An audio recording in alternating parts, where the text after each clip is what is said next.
Hi there, this is Carl Irwin, the Common Magician, and this is a discussion. We're going to have a discussion tonight. This is not a tutorial, really, although some things that we're going to talk about are instructional.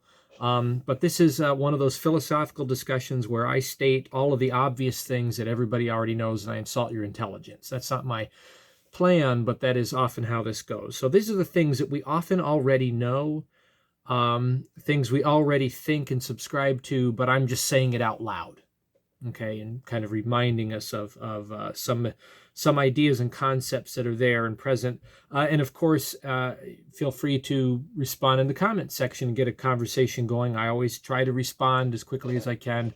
You get notifications, and I'm always willing to shoot out a reply. So, and we can get other people talking as well as we discuss these ideas. So I'm calling this this little talk, this video, this discussion, Accept No Substitutions. That's what we're going to call it. Accept No Substitutions. And the topic of discussion here is about rules.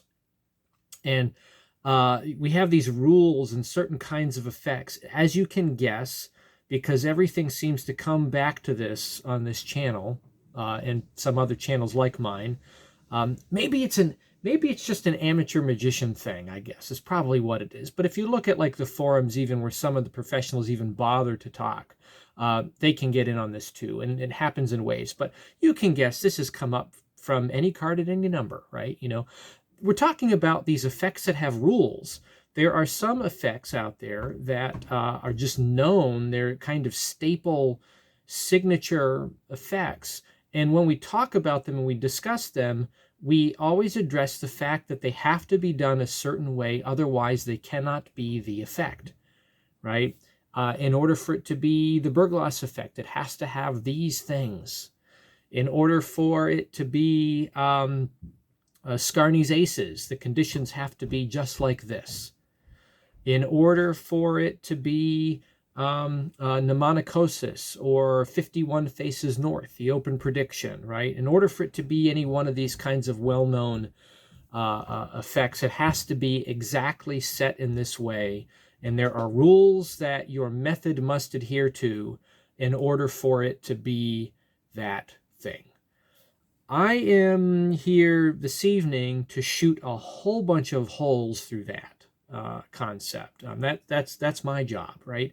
I just want to blow all of this apart at its fundamental basis here. Okay, at the very root of that assertion, I think there is a problem that I want to address. And the way we're going to do it is we're going to look at magic in general and talk about how an effect can be formulated, and also I think in my mind, the most appropriate way to seek out a method for the effect. So before we get into the nitty-gritty of it, I just want to define magical effects and also some mentalism effects for us here, so that you can think a little bit about the kind of material that you do and how this discussion can relate to it as you formulate a way to accomplish an effect that you know, a known effect, something that other people have been working on, or generate a new effect, and then also how you consider the possible methods for it. Likewise, this will be helpful as you consider some of these staple effects that you're looking for an approach to accomplish it, and finding a way to satisfy these rules and still be able to pull off the effect and find a method. So these are the types of effects that I see, and this isn't a comprehensive list. These are kind of the big picture umbrella categories. So for magic in general, kind of the physical realm of magic, I see the following general list: levitation, transposition, which actually is made up of, can be, the way you view it, depending on your perspective, transposition can really be made up of two things, which is transportation, one of them, and in a way, depending again how you view it, it can also be transformation. So transposition can be the kind of the joining of the concept of transportation and transformation, or just transportation. Two things transport to different places, or two things change into each other, or whatever, however you want to look at it. But therein you have two other ideas. There's transportation, something goes from here to there. Or you also have transformation, one thing changes into something completely different. Materialization and dematerialization, that is, something appears or something disappears. Those probably should be at the top of the list. That's usually what we think about when we think of magic. Something, the coin vanished, or the coin appeared, or something like that. Penetration, that is two solids or two objects that should not be able to pass through each other, but they do. One goes from here to there, and they pass through each other to get to the other side. That's penetration. And then probably the last one on there is sort of a variation on transformation, is the destruction and restoration. So destruction and restoration, that would be a torn and restored playing card, or sawing a lady in half. These are the same effect. They are a destruction and a restoration. Or they can just be the first part. It could be an impossible destruction, right? So, for example, tearing a card up into pieces is not an effect, but sawing a lady in half into two pieces by itself is an effect, because obviously you can't do that on a moral, ethical level, right? That is the effect, sawing someone in half. It's just something you don't even have to restore them. The mere destruction of the person can be the effect. So those are kind of the big umbrella magical effects that there are to consider. A routine is the combination of some of these things, or the elaboration of one of those things. In mentalism, you have another kind of short umbrella list. These are the big things, the main things. You have prediction. That is, someone creates a accounting of something that has yet to have occurred. I write down the lottery numbers here before the lottery is drawn, and my numbers, my prediction matches what has happened, and I wrote it before. Okay, so I predict something. Divination, that is the pronouncement of what should be unknown, the informational unknown. Okay, so someone is thinking of something, and then I can tell them what they are thinking. I can divine it. I can find it. It could be finding, in a way, in terms of playing cards. Whenever I find a spectator's chosen card, I'm really doing a mentalist feat. So much of card magic is really mentalism. A lot of card magicians don't like to think about it that way, and a lot of mentalists don't like to think about doing card magic. I don't want to have cards in my routine. I'm a mentalist, right?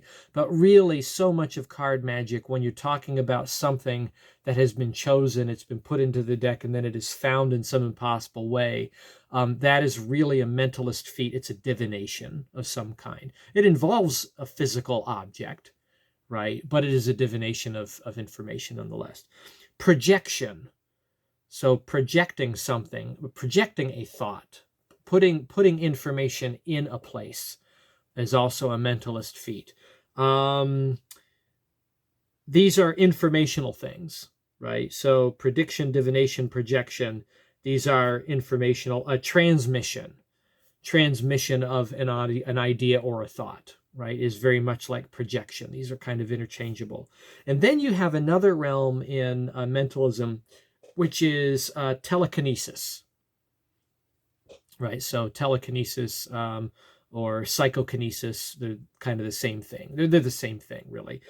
This, however, you can kind of draw an arrow back up to the list of magical effects, because telekinesis really is some of the concepts on that list, right? Levitation, the movement of objects, transformation, transposition, penetrations. Some of these things are telekinetic in a sense. So this is where mentalism and visual magic really, they're not different. they're very much the same. Okay, so I think this division between, this is a sidebar comment, but I think this division between magic and mentalism is really silly. You know, people see mentalists as magicians, and people see some of the things that magicians do as the same thing that mentalists do. They're not second cousins. They're not even blood brothers. There's so much in the same tank. And it's in usually the telekinetic side where they really merge into each other. The telekinetic side and the divination, right? These things are very much where they marry. Okay. So let's think about this for a minute. These are the options that we have. Now I'm going to call upon an illusion that we've all seen before. And we're going to try to think through this a little bit. And I'm going to make my point on this. Hopefully you're sticking with me. It's already been 10 minutes, 11 minutes. And hopefully you haven't turned this off and said, I'm sick of listening to this guy. Imagine this. You have the magician makes the following happen. That's important. We'll get back to that in a minute. The magician makes a train car that is isolated and surrounded. Isolated and surrounded. The magician makes a train car that is isolated and surrounded levitate into the air. The magician makes a train car that is isolated and surrounded levitate into the air and then disappear, dematerialize. That's the effect.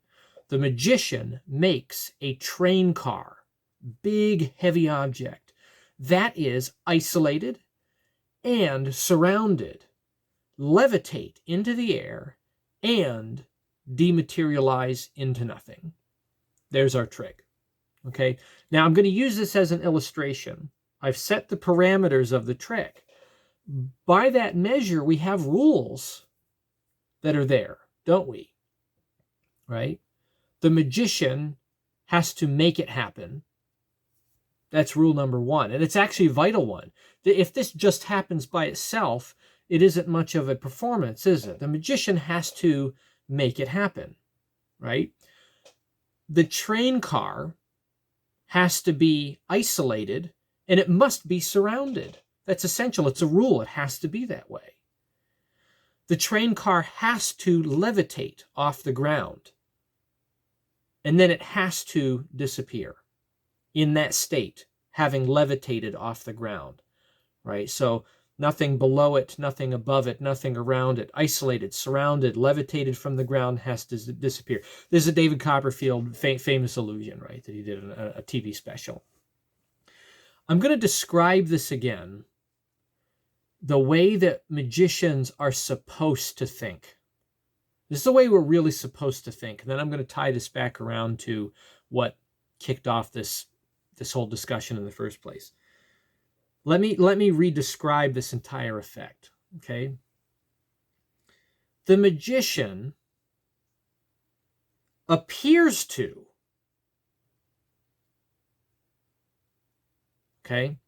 The magician appears to make what appears to be a train car that appears to be isolated and appears to be surrounded. They appear to make it appear to levitate into the air. And then they appear to make it dematerialize. Do you hear what I'm saying? Okay? This is really what the trick is. It's about appearance. It's about perception. It always is. You can't get away from it. Whenever you say, well, in order for the trick to be this, it means that it has to be this, this, this, this. It means you have thrown away rule number one in creating an effect, and that is that things have to appear to be so. You're getting rid of that. You're saying no longer that it has to appear to be this, this, this, and this. You're saying it has to be this, this, this, and this. And by those rules, we have to somehow do it? Right? That doesn't make any sense. It doesn't make any sense. It's not how magicians think. It's not how you're supposed to think. So I promise you that when Copperfield did this effect, and I don't really know, I don't know how he did it. I mean, I know how he did it, but I don't know how he did it. I don't know the details of what's going on here, but I do know this. I know that Copperfield appeared to take what appeared to be a train car that appeared to be isolated and surrounded, and he appeared to make it levitate, and he appeared to make it disappear. And in doing so, there were even some concessions that were part of the effect, a part of the presentation, right? Concession number one, it had to be covered up. He appeared, not only did he appear to make what appeared to be a train car appear to levitate and appear to disappear, he also appeared to cover it up with what appeared to be a big canvas, a big tarp, right? He appeared to cover it up with what appeared to be a big covering. And then it appeared to levitate. And then it appeared to disappear. That's weird. It appeared to dematerialize, right? This is the proper description in magician terms. When magicians talk about things, this is really the only way we should talk about it, in my opinion. This is really the only way to talk about it. So let's go back to how you formulate this stuff. I think we ought to keep in mind that when we're talking about appearances and perception, what we're looking for is what appears to be what appears to be convincing to a target audience. So the target audience, when you're talking about like fooling a magician, you have to talk about what appears to be convincing to them, right? That may not be the same thing in appearances and perception as what would appear to be convincing to someone who doesn't know methodology, or at least the typical standard methodology. It has to be out of the box. It has to be maybe a different kind of approach. But still what we're going for is what appears to be convincing to them, what appears to satisfy the expectation, not what is actually that rule or what is actually satisfying the expectation, but what appears to be. So if Tamara says, excuse me, if Tamara says that pneumonicosis can only be pneumonicosis if the magician, the performer, does not touch the cards, I beg to differ. Now, how dare you? You're sitting there saying, how dare you tell the great Juan Tamariz that he is incorrect? Well, I'm not saying he's incorrect. I'm nuancing what he is saying. The truth is that in order for it to be pneumonicosis, the magician has to appear not to touch the cards. That's really what it is, right?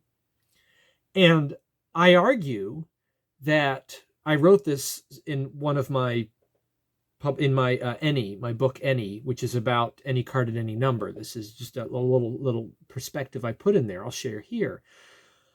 The fact of the matter is that whenever you look at magicians being absolutely hammered by some of these effects, 99 out of 100 times, those rules are totally being broken.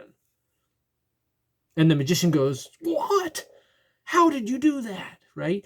And the reason why they go that way, the reason why they wig out, is because it didn't matter that the rule was being broken. The rule was being broken in such an insignificant way, right? If Tamariz had the cards out in front of him, if he had the deck sitting there and someone cuts into it, right?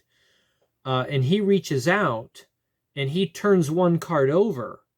Well, he's touching the cards in that moment, right? Rather than having them do it. Or if he takes the half that's picked up and he just sets it aside like that. The reason why that would be okay is because there ain't no way that he affected the trick as far as a magician is concerned. The magician looks at that and gives a total write-off to that. right? You look at David Berglas doing the Berglas effect, and he says this in his writings and his talks about it, is that, well, I mean, you can move something, you can touch it here or there, but my point is that if you can do that, well, there's maybe a lot more you can do too. Now, I'm not saying that that's part of the method, that it has to be. I'm just saying that what we're looking for is what appears to be the case, right? What does it look like when someone appears to have a free choice? Not that someone has to have a free choice, but we're looking at the appearance of that. That's how magicians are supposed to think when we look at the list of rules. We're looking at satisfying rules in appearance only. Harry Houdini appeared to be helplessly locked up in various devices. But the fact is that he only ever appeared to be helplessly locked up in various constraints, right? Restraints. He only ever appeared to be, because he never really was. That's the trick. That's entirely the trick. He's handcuffed. Implication, he's trapped. Truth, he has handcuffs on, but he's not trapped. That's the method, right? He appears to be in a jail cell, and everything appears to be verified by the people who operate the jail. But that's not the case. Those are the appearances. The truth is something different, which facilitates the method. The rules are all broken, or at least enough of the rules are, in fact, broken every single time. Copperfield appears to be walking out of a train car that is still present at the moment of disappearance because the camera appears to never cut away in one shot. That's the appearance of it. And that's even the claim. But those are appearances. Obviously, in some way, those appearances are violated in some way, right? Not maybe the way that you may think, but they are. Always. They have to be. That's magic. That's a method. That's how methods work, right? It's always laugh whenever I look at explanations for particularly legendary tricks, which kind of brought this up. Someone brings up, so-and-so sold an ACAN method for $10,000, 20 years ago. And, 3 people are known to have bought it and they're never going to tell, and blah, blah, blah, blah, blah. Well, those are the appearances.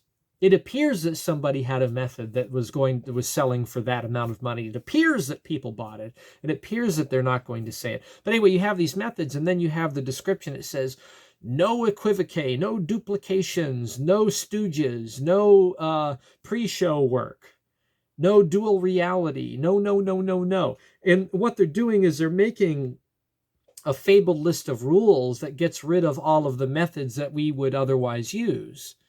When in reality, what the trick is it appears that all of the rules are satisfied and everything is fair. That's the appearance, right? That's not the story, though, right? The story is that this is a publicity stunt, and it worked because a whole bunch of people talked about it for several years, and people now, 10, 20 years later, are still referring back to those instances and those moments and those things that were talked about. That's what it is. It doesn't mean that it has to be for money. It doesn't mean that it has to be for monetary gain. It's just about publicity. It's just publicity. That's what a lot of magicians are. Let's just say entertainers, performers in general, are publicity junkies, right? When you look at Harry Houdini escaping from a straitjacket over a city street illegally half the time, is totally about publicity. The David Blaine stuff that you see, total publicity. That's what it is, right? He doesn't need to do it. He doesn't need to do it to feed the kids, right? He's doing it because he is a publicity stunt artist. That's what these people do. And when you're looking at these legendary things, the legend is about the publicity. Nobody told John Scarney's Aces story better than John himself, right? The question isn't whether or not someone has heard about this thing having happened. The question is, has anybody seen it happen? Where has anybody seen that? Have you seen the video of that? No, I can't find it anywhere. It's a legend. That's the idea. So let's not get caught up in the legends. Let's not get caught up in the rules as rules. Let's get caught up in the rules as the perception, right? That's what we're after. So if I want to make in any card at any number that looks exactly like the Bergloss effect, what I want to do is I want to appear to have a deck of cards that is sitting out in the open, and I need to appear to not touch it. I only need to appear to. I'm not going to answer how, but perhaps I can touch it, but I need to appear that I don't. There needs to be a way to satisfy that. That's what I'm looking at, right? I need to appear to have what appears to be randomly selected people appear to provide freely thought of information, a card and a number. Right? I need to appear to do these things, and they need to appear to provide what appears to be. Then I need to appear to have someone who appears to be, separate from the effect, not a confederate, come up and appear to deal down in the cards, and apparently appear to arrive at the card that was named and the number that was named. All of these things need to appear to happen. But when I put it in these terms and I say all these things need to appear to happen, you realize that you have options to violate some or all of it in the method. As long as for the target audience, whoever the target audience is, you maintain the appearance. That's what you're trying to do, right? So what are the rules of any one of these things? Well, the rules are that things have to appear to be so, but they don't have to be so. They downright aren't, right? In general cases, they just aren't. The appearances are there, right? In the card trick that can't be explained, someone appears to randomly find something, but it isn't random. That's the appearance, right? That's the method. It appears to be random, but it isn't, right? Tamraz's take on this, someone appears to randomly do something, but it isn't random. That's the method. It's not random at all. That's the appearance of it, right? And you have to appear to do it hands off. That is true, perhaps, in the original presentation, but it could be an appearance that is violated for somebody else to accomplish essentially the same thing. And it could be something that appears to be the case after the fact, even though it was not, right? The goal in the end really is to have someone recall that something was so, recall the appearance of something. But it doesn't have to be true in the moment. That can be your bar, your threshold is recollection. So if recollection is your threshold in a small group, if that's how you want to make your legend, that's great. Your threshold might be that these things need to appear to be satisfied on the video that thousands of people will see on YouTube. That's my threshold. Right? That's a great threat, and that's a great strategy. That's using contemporary venues and technology to your advantage. That's what Copperfield did when he made a train car disappear. Right? He was using the television venue. That was part of, that it must be part of the method. It must be. Why wouldn't it be? It has to be, right? That's part of the answer, using it to the advantage. So television has been good for magicians. We think about video as being bad because it's the unblinking eye, but that's just because we're too afraid to use it. If you really want to use video, and you're going to make a whole bunch of magicians angry, right? You're going to get all kinds of people on the forums talking about how you're not a purist and you're a trickster and you're not a real magician, because a real magician would find some more difficult, insane way to do it. That's stupid, right? You're a realist if you use the venue, the actual viewing portal, as part of the method. This has happened a lot with the lockdown, with COVID, which is long gone now. Thank goodness we're back to live performing again and get to see people actually do stuff, because I think that's way better. But during that time, this right here, right, this space that we're in right here, this became the stage, and everything became stage illusions. There's nothing wrong with that. There's nothing wrong with that, right? To use the proscenium as the boundary and the aid in the method. That's what every stage illusionist does. They use the distance, the location, the angle, the viewing, the viewing spots, the proscenium, the curtains, the space, the depth, the height, right? They use all of that in order to make their cabinet illusions and stage illusions work. And in doing this on YouTube, that is a type of legitimate, fantastic magic. You can do that. That can be your method, right? That's why we see now perfect for social media. That's not a cop-out. That's a method. What they're saying is that this is the method. This is, and someone says, yeah, but that looks like it's only good for social media. What do you mean only, right? What you're just saying is that you're not someone who's interested in that kind of magic, but a whole bunch of other people are, and works pretty well. So anyway, that's my shtick. So accept no substitutions, right? And my deal is that we should always substitute the rules. Accept every substitution to the rule. If there's a rule, there's endless numbers of substitutions that satisfy that rule for a target audience, and that's what we're looking for whenever we think about the effect and formulating the method to go along with it. It's free game, no rules. Everything is wide open. The only rule is what appears to be, not what is supposed to be. Good luck with that, happy man.